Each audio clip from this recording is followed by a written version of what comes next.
हरे कृष्णा। श्री पद्म पुराण की जय।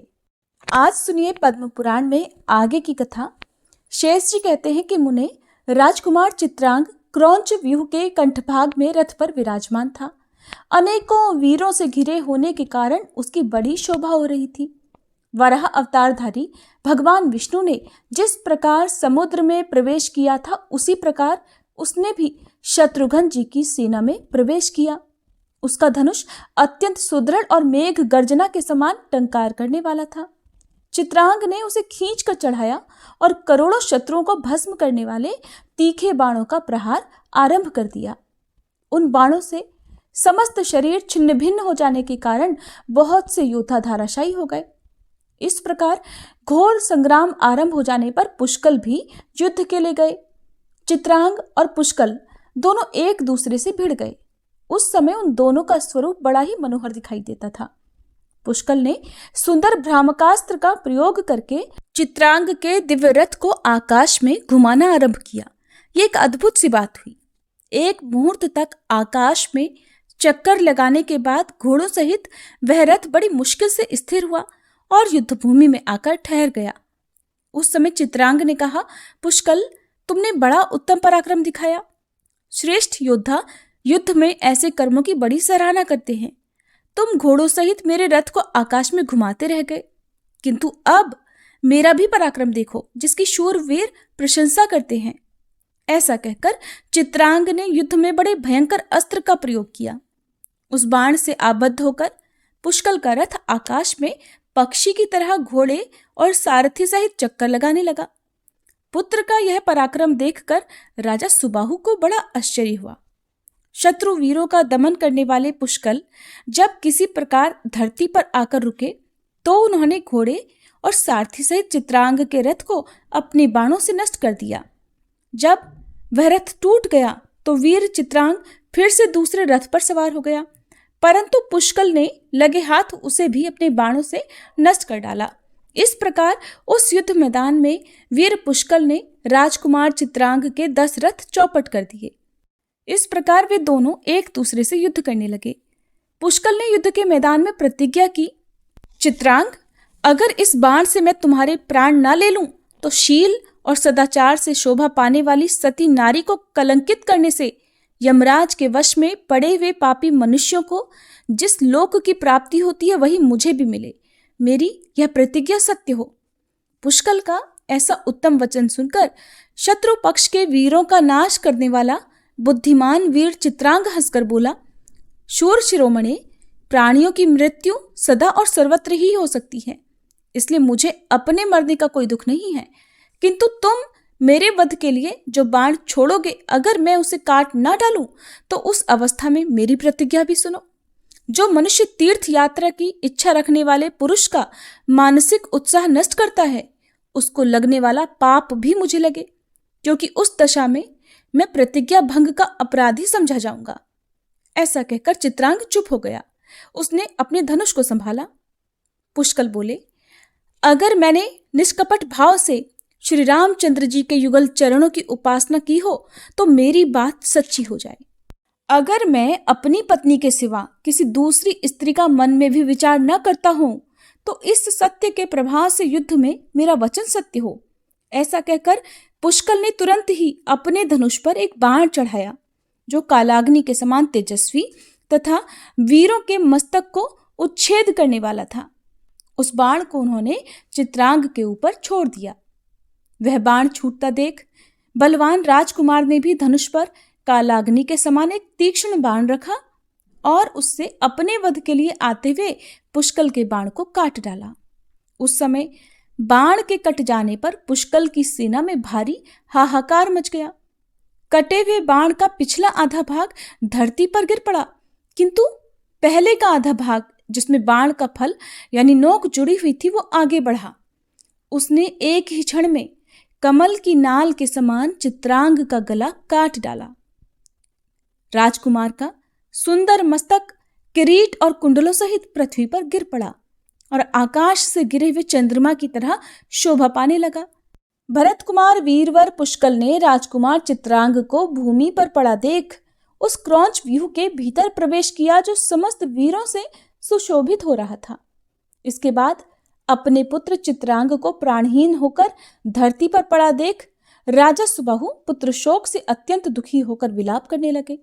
उस समय राजकुमार विचित्र और दमन अपने अपने रथ पर बैठकर आए और पिता के चरणों में प्रणाम करके इस प्रकार कहने लगे कि राजन, हम लोगों के जीते जी आपके हृदय में दुख क्यों हो रहा है? वीर पुरुषों को तो युद्ध में मृत्यु अत्यंत अभीष्ट होती है।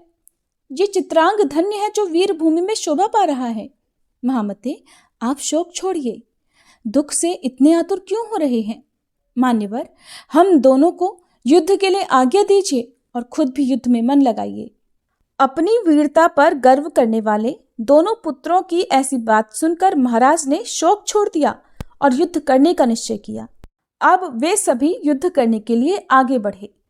सुबाहु को पुत्रवध के कारण रोष में भरकर युद्ध के लिए आते और सैनिकों का नाश करते देखकर शत्रुघ्न के पार्श्वभाग की रक्षा करने वाले हनुमान जी उनकी ओर दौड़े। नख यानी नाखून ही उनके आयुध थे और वे युद्ध में मेघ की तरह विकट गर्जना कर रहे थे। उस समय सुबाहु ने 10 बाणों से हनुमान जी की छाती में बड़ी तेजी से चोट की, परंतु हनुमान जी बड़े भयंकर वीर थे। उन्होंने सुबाहु के छोड़े हुए सभी बाण अपने हाथ से पकड़ लिए और उन्हें तिल तिल करके तोड़ डाला। वे महान बलवान तो थे ही, राजा के रथ को अपनी पूंछ में लपेटकर तेजी से खींचकर ले चले। उन्हें रथ लेकर जाते देख नृपश्रेष्ठ सुबाहु आकाश में ही खड़े हो गए और तीखी नोक वाले सायकों से उनकी पूंछ, मुख, हृदय, बाहु और चरणों में बार बार चोट पहुंचाने लगे। तब कपिवर हनुमान जी को बड़ा क्रोध आया। उन्होंने तेजी से उछलकर उत्तम योद्धाओं से सुशोभित राजा सुबाहु की छाती में लात मारी। राजा उनके चरण प्रहार से मूर्छित होकर धरती पर गिर पड़े और मुख से रक्त वमन करने लगे। उस समय वे जोर जोर से सांस लेते हुए कांप रहे थे। मूर्छावस्था में ही राजा ने एक स्वप्न देखा कि अयोध्यापुरी में सरयू के तट पर भगवान श्री रामचंद्र जी यज्ञ मंडप के भीतर विराजमान हैं। यज्ञ कराने वालों में श्रेष्ठ अनेक ब्राह्मण उन्हें घेर कर बैठे हुए हैं। ब्रह्मादि देवता और करोड़ों ब्रह्मांड के प्राणी हाथ जोड़े खड़े हैं तथा बारंबार भगवान की स्तुति कर रहे हैं। भगवान श्री राम का विग्रह श्याम रंग का है। उनके नेत्र सुंदर हैं। उन्होंने अपने हाथ में मृग का सींग धारण कर रखा है। नारद आदि देवर्षिगण हाथों से वीणा बजाते हुए उनका सुयश गान कर रहे हैं। चारों वेद मूर्तिमान होकर श्री रघुनाथ जी की उपासना करते हैं। संसार में जो कुछ भी सुंदर वस्तुएं हैं उन सब के दाता पूर्ण ब्रह्म भगवान श्री राम ही हैं। इस प्रकार स्वप्न देखते देखते वे जाग उठे। उन्हें होश आ गया। फिर तो वे शत्रुघ्न जी के चरणों की ओर बढ़े। अब वे पैदल ही चल पड़े। धर्म के महाराज ने युद्ध के लिए उद्यत हुए सुकेतु, विचित्र और दमन को बुलाकर युद्ध करने से रोका और कहा, अब जल्द ही युद्ध बंद कर दो दमन। ये तो बहुत बड़ा अन्याय हुआ जो तुमने भगवान श्री राम के तेजस्वी अश्व को पकड़ लिया। ये श्री रामचंद्र जी कार्य और कारण से परे साक्षात पर ब्रह्म हैं, चराचर जगत के स्वामी हैं।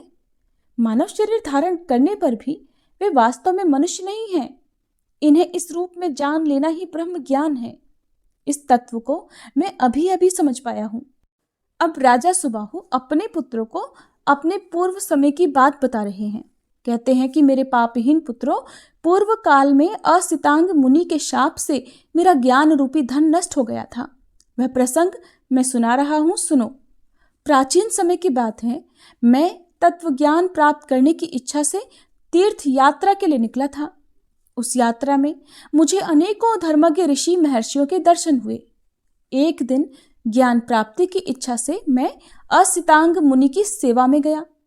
उस समय उन ब्रह्म ऋषि ने मेरे ऊपर कृपा करके इस प्रकार उपदेश देना आरंभ किया कि वे जो अयोध्यापुरी के स्वामी महाराज श्री रामचंद्र जी हैं, उन्हीं का नाम परब्रह्म है, तथा जो उनकी धर्मपत्नी जनक किशोरी भगवती सीता हैं, वे भगवान की साक्षात चिन्मयी शक्ति मानी गई हैं। दुस्तर और अपार संसार सागर से पार जाने की इच्छा रखने वाले योगी जन यम नियम आदि साधनों के द्वारा साक्षात श्री रघुनाथ जी की ही उपासना करते हैं। वे ही ध्वजा में गरुड़ का चिन्ह धारण करने वाले भगवान नारायण हैं। स्मरण करने मात्र से ही वे बड़े बड़े पापों को हर लेते हैं। जो विद्वान उनकी उपासना करेगा वह इस संसार समुद्र से तर जाएगा। मुनि की बात सुनकर मैंने उनका उपहास करते हुए कहा कि राम कौन बड़े शक्तिशाली हैं? अरे ये तो एक साधारण मनुष्य हैं। इस प्रकार हर्ष और शोक में डूबी हुई ये जानकी देवी भी क्या चीज है? अरे जो अजन्मा है उसका जन्म कैसा, और जो अकर्ता है उसके लिए संसार में आने का क्या प्रयोजन है? मुने, मुझे तो आप उस तत्व का उपदेश दीजिए जो जन्म, दुख और जरावस्था से परे हो। पुत्रों, मैंने उन मुनि का उपहास किया था, उनका मजाक उड़ाया था, और मेरे ऐसा कहने पर उन विद्वान मुनीश्वर ने मुझे शाप दे डाला। वे कहने लगे, अरे ओ नीच, तो श्री रघुनाथ जी के स्वरूप को नहीं जानता, तो भी मेरे कथन का प्रतिवाद कर रहा है। इन भगवान श्री रामचंद्र जी की निंदा करता है, और ये साधारण मनुष्य ऐसा कहकर उनका उपहास कर रहा है। इसलिए तू तत्व ज्ञान से शून्य होकर केवल पेट पालने में लगा रहेगा। ये सुनकर मैंने महर्षि के चरण पकड़ लिए और अपने प्रति उनके हृदय में दया का संचार किया। वे मुनीश्वर करुणा के सागर थे, मेरी प्रार्थना से पिघल गए। फिर बोले, राजन, जब तुम श्री रघुनाथ जी के यज्ञ में विघ्न डालोगे और हनुमान जी तेजी से तुम्हारे ऊपर चरण प्रहार करेंगे, उसी समय तुम्हें भगवान श्री राम के स्वरूप का ज्ञान होगा। नहीं तो अपनी बुद्धि से तुम उन्हें कभी नहीं जान सकोगे। मुनिवर असितांग ने पहले ही जो बात बताई थी उसका इस समय मुझे प्रत्यक्ष अनुभव हो रहा है। इसलिए अब मेरे महाबली सैनिक श्री रघुनाथ जी के शोभायमान अश्व को लेकर आए। उसके साथ ही मैं बहुत सा धन, वस्त्र और ये राज्य भी भगवान को अर्पण कर दूंगा। वह यज्ञ अत्यंत पुण्य प्रदान करने वाला है। उसमें श्री रामचंद्र जी का दर्शन करके मैं कृतार्थ हो जाऊंगा। इसलिए घोड़े सहित अपना सब कुछ समर्पण कर देना ही मुझे अच्छा लगेगा। उत्तम रीति से युद्ध करने वाले सुबाहु पुत्रों ने पिता की बात सुनकर प्रसन्नता प्रकट की। वे महाराज सुबाहु को श्री रघुनाथ जी के दर्शन के लिए उत्कंठित देखकर उनसे बोले, राजन, हम लोग आपके चरणों के सिवा और कुछ नहीं जानते। इसलिए आपके हृदय में जो शुभ संकल्प प्रकट हुआ है वह शीघ्र ही पूर्ण होना चाहिए। सफेद चमर से सुशोभित, रत्न और माला आदि की शोभा से संपन्न तथा चंदन आदि के द्वारा चर्चित यह यज्ञ संबंधी अश्व शत्रुघ्न जी के पास ले जाइए। आपकी आज्ञा के अनुसार उपयोग होने में ही इस राज्य की सार्थकता है। स्वामिन, प्रचुर समृद्धियों से भरे हुए कोष, हाथी, घोड़े, वस्त्र, रत्न, मोती तथा मूंगे आदि द्रव्य लाखों की संख्या में प्रस्तुत हैं। इनके सिवा और भी जो जो महान अभ्युदय की वस्तुएं हैं उन सब को भी श्री रामचंद्र जी की सेवा में समर्पित कीजिए। महामते, हम सभी पुत्र आपके किंकर हैं, हमें भी भगवान की सेवा में अर्पण कर दीजिए। पुत्रों के ऐसा वचन सुनकर महाराज सुबाहु को बड़ा हर्ष हुआ। वे आज्ञा पालन के लिए उद्यत हुए अपने वीर पुत्रों से इस प्रकार बोले, तुम सब लोग हाथों में हथियार लेकर नाना प्रकार के रथों से घिरकर कवच आदि से सुसज्जित होकर घोड़े को यहाँ लेकर आओ। इसके बाद मैं राजा शत्रुघ्न के पास चलूंगा। शेष जी कहते हैं, राजा सुबाहु के वचन सुनकर विचित्र दमन, सुकेतु और अन्यान्य शूरवीर उनकी आज्ञा का पालन करने के लिए उद्यत होकर नगर में गए और उस मनोहर अश्व को, जो सफेद चमर से संयुक्त और स्वर्ण पत्र आदि से अलंकृत था, सजा हुआ था, राजा के सामने ले आए। रत्नमाला आदि से विभूषित और मन के समान वेगवान उस अश्वमेध यज्ञ के घोड़े को लाया गया देख बुद्धिमान राजा को बड़ी प्रसन्नता हुई। वे अपने पुत्र पौत्रों के साथ परम धार्मिक शत्रुघ्न जी के पास पैदल ही चल पड़े। उन्हें अच्छी तरह पता था कि यह धन नश्वर है, जो लोग इसमें आसक्त होते हैं उन्हें यह दुख ही देता है। यही सोचकर वे विनाश की ओर जाने वाले धन का सदुपयोग करने के लिए वहां से चल पड़े। पास जाकर उन्होंने देखा शत्रुघ्न जी श्वेत छत्र से सुशोभित हैं और मंत्री सुमति से भगवान श्री राम की कथा वार्ता पूछ रहे हैं। भय की बात तो उन्हें छू भी नहीं सकी थी। वे वीरोचित शोभा से उद्दीप्त हो रहे थे। उनका दर्शन करके पुत्र सहित राजा सुबाहु ने शत्रुघ्न जी के चरणों में प्रणाम किया और अत्यंत हर्ष में भरकर कहा, मैं धन्य हो गया। उस समय उनका मन एकमात्र श्री रघुनाथ जी के चिंतन में लगा हुआ था। शत्रुघ्न जी ने देखा, ये राजा सुबाहु मेरे प्रेमी होकर मिलने आए हैं, तो वे आसन से उठ खड़े हुए और सबके साथ बाहें पसार कर मिले। विपक्षी वीरों का नाश करने वाले राजा सुबाहु ने शत्रुघ्न जी का भलीभांति पूजन करके प्रसन्नता का अनुभव किया और गदगद स्वर में कहा, करुणानिधि, आज मैं पुत्र, कुटुंब और वाहन सहित धन्य हो गया, क्योंकि इस समय मुझे करोड़ों राजाओं द्वारा अभिवंदित आपके चरणों का दर्शन हो रहा है। मेरा पुत्र दमन अभी नादान है, इसलिए इसने श्रेष्ठ अश्व को पकड़ लिया है। आप इसके अनीतिपूर्ण बर्ताव को क्षमा कीजिए। जो संपूर्ण देवताओं के भी देवता हैं और जो लीला से ही इस जगत की सृष्टि, पालन और संहार करने वाले हैं, उन रघुवंश शिरोमणि श्री रामचंद्र जी को ये नहीं जानता। इसी से इसके द्वारा ये अपराध हो गया है। हमारे इस राज्य का प्रत्येक अंग समृद्धशाली है। सेना और सवारियों की संख्या भी बहुत बढ़ी चढ़ी है। ये सब श्री राम जी की सेवा में समर्पित हैं। ये मेरे पुत्र और हम भी आप ही के हैं। हम सब लोगों के स्वामी भगवान श्री राम ही हैं। हम आपकी प्रत्येक आज्ञा का पालन करेंगे। मेरी दी हुई ये सभी वस्तुएं स्वीकार करके इन्हें सफल बनाइए। मेरे पास कोई भी ऐसी वस्तु नहीं है जो ग्रहण करने के योग्य ना हो। श्री रामचंद्र जी के चरणारविंदों के मधुकर हनुमान जी कहाँ हैं? उन्हीं की कृपा से मैं राजाधिराज भगवान राम का दर्शन करूंगा। साधुओं का संग हो जाने पर इस पृथ्वी पर क्या क्या नहीं मिल जाता। मैं तो महामूर्ख था, किंतु संत के प्रसाद से आज ही मेरा ब्रह्मशाप से उद्धार हुआ है। अब मैं पद्म पत्र के समान विशाल लोचनों वाले महाराज श्री रघुनाथ जी का दर्शन करके इस लोक में जन्म लेने का संपूर्ण और दुर्लभ फल प्राप्त करूंगा। मेरी आयु का बहुत बड़ा भाग श्री राम के वियोग में ही बीत गया। अब थोड़ी सी ही आयु शेष रह गई है। इससे मैं श्री रघुनाथ जी का दर्शन कैसे करूंगा? मुझे यज्ञ कर्म में कुशल श्री रघुनाथ जी का दर्शन कराइए, जिनके चरणों की धूलि से पवित्र होकर शिला भी मुनि पत्नी हो गई, और युद्ध में जिनके मुखारविंद का अवलोकन करके अनेकों वीर परम पद को प्राप्त हो गए। जो लोग आदर पूर्वक श्री रघुनाथ जी के नाम लेते हैं, वे उसी परम धाम को प्राप्त होते हैं जिसका योगी लोग चिंतन किया करते हैं। अयोध्या के लोग धन्य हैं जो अपने नेत्र पुटों के द्वारा श्री राम के मुख कमल का मकरंद पान करके सुख पाते हैं और महान अभ्युदय को प्राप्त होते हैं। शत्रुघ्न ने कहा, राजन, आप ऐसा क्यों कहते हैं? आप वृद्ध होने के नाते मेरे पूज्य हैं। आपका ये सारा राज्य राजकुमार दमन के अधिकार में रहना चाहिए। क्षत्रियों का कर्तव्य ही ऐसा है जो युद्ध का अवसर उपस्थित कर देता है। संपूर्ण राज्य और ये धन सब मेरी आज्ञा से लौटा ले जाइए। महीपते, जिस प्रकार श्री रघुनाथ जी मेरे लिए मन वाणी द्वारा सदा ही पूज्य हैं, उसी प्रकार आप भी पूजनीय होंगे। इस घोड़े के पीछे चलने के लिए आप भी तैयार हो जाइए।